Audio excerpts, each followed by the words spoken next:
In London, Ontario, there lives a man whose basement is unlike anything you've ever seen. This is Robert Wardoff. Hi, my name is Robert Wardoff. Robert has been playing the same Dungeons & Dragons campaign for over 30 years. 35 years to be exact. I'm sorry. That's okay.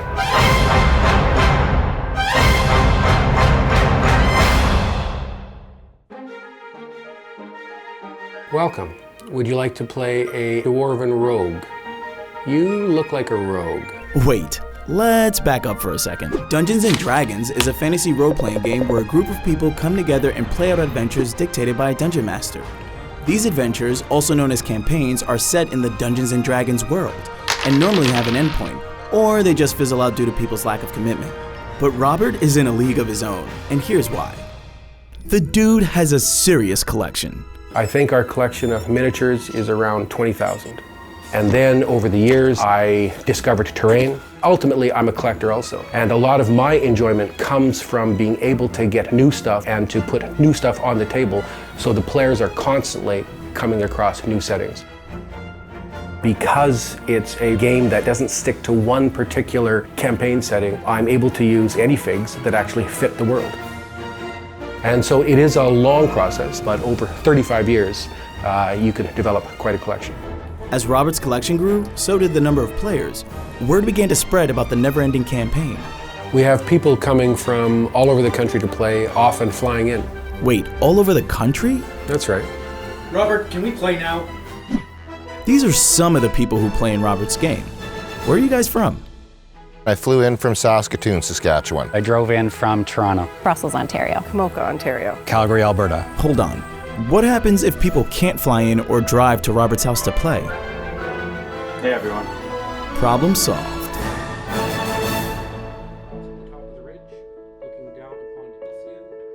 The game has always been determined really through friendship. It's really been a way that I keep my friends together.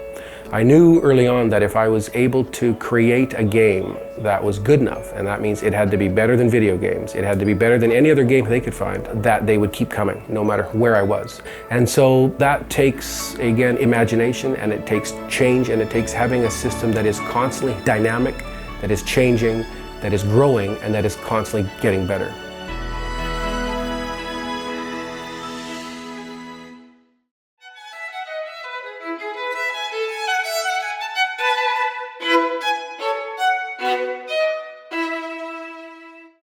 Without Abraham Lincoln, and really his beard, Milton Bradley, the godfather of board games, would have never existed.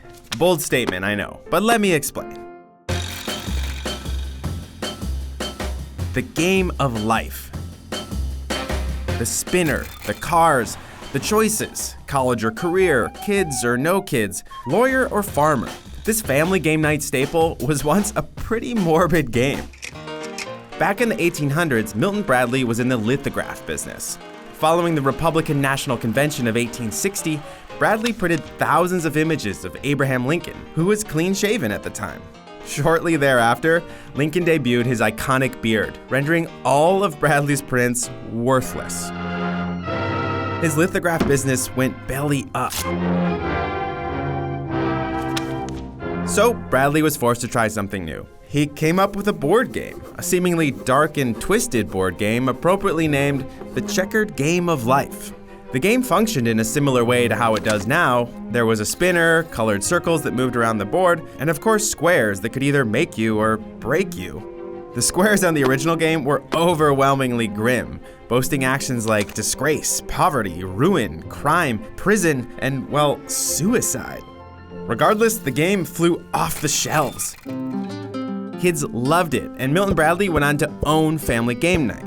Fast forward to about 100 years later. They revamped the game, trading Bradley's morbid squares for the more delightful ones like Payday or Graduation, which we have all come to know and love. And so there you have it, the story of the game called life.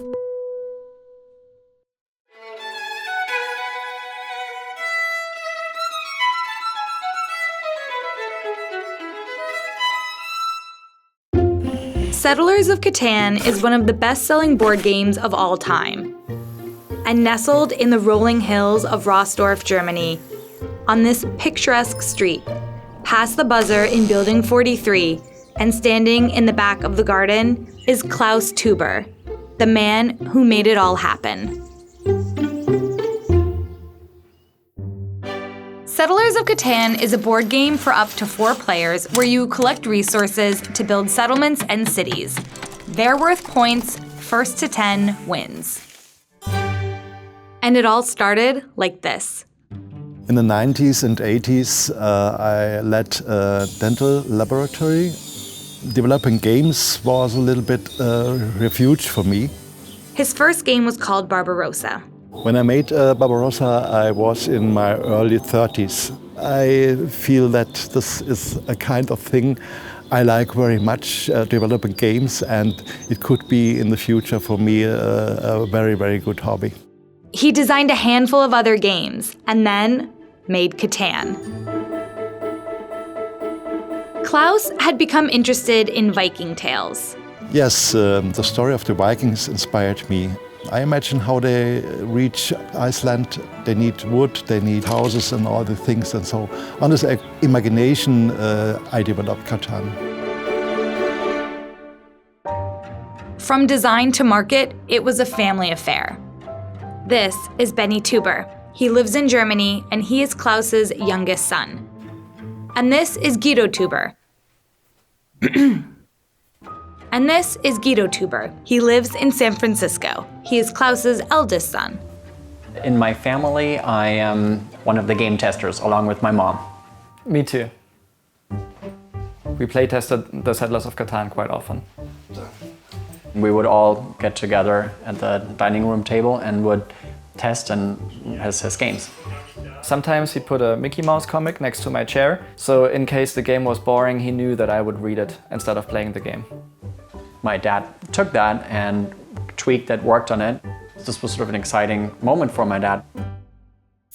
In the Tuber family, there's a bit of competition. My father would probably say I'm the best player. No.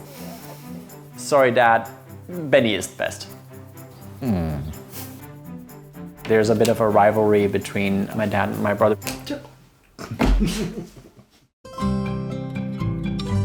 Catan was officially released in Germany in 1994, and it was an immediate success. We had an immediate success in Germany because we won Game of the Year. Worldwide, to date, over 24 million copies have been sold. This game was born out of a story, but it also creates stories. The beauty of Catan is that in the end you still have constructed something. So in a way, everybody wins. It was my wish to have a very peaceful game with a lot of interaction, bringing people together. For me, Catan was a success.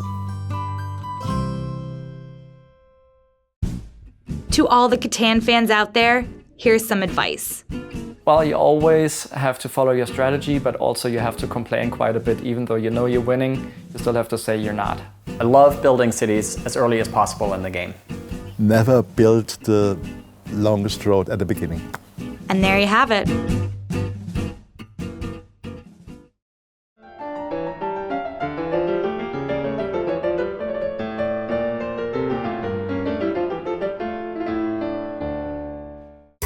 In many parts of the world, Scrabble is viewed as a pastime, as a game where maybe old people play after retirement and all that. But Scrabble in Nigeria is actually very big. It is seen as a sport. There is an actual Nigerian Scrabble Federation under the Ministry of Sports. They have a lot of young people hoping to earn an actual living from playing Scrabble.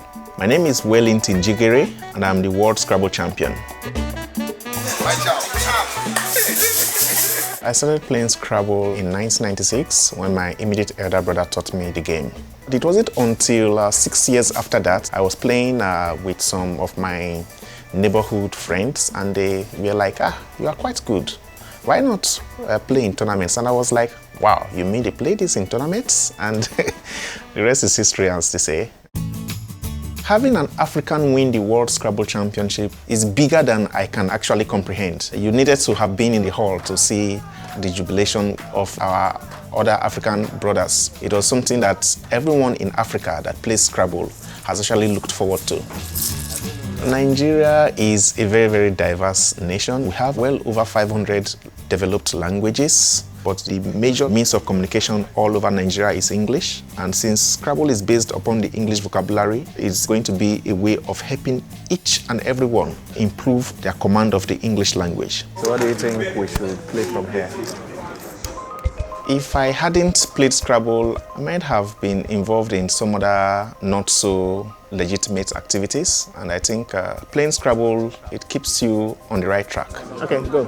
We are not blind to the fact that the level of unemployment in the country is very, very immense. So I came up with the Wellington Foundation for Scrabble and Mind Development in Africa. There's a lot of similarities between how life actually goes and how Scrabble goes. You get to understand that it's not all the time that you get things your way. You really have to make the best out of the little that you are given. You know, each country is known for a particular sport. Brazil, for example, is known for football. We are hoping to make Scrabble a Nigerian sport, whereby if you mention Scrabble in any part of the world, Nigeria should come to mind.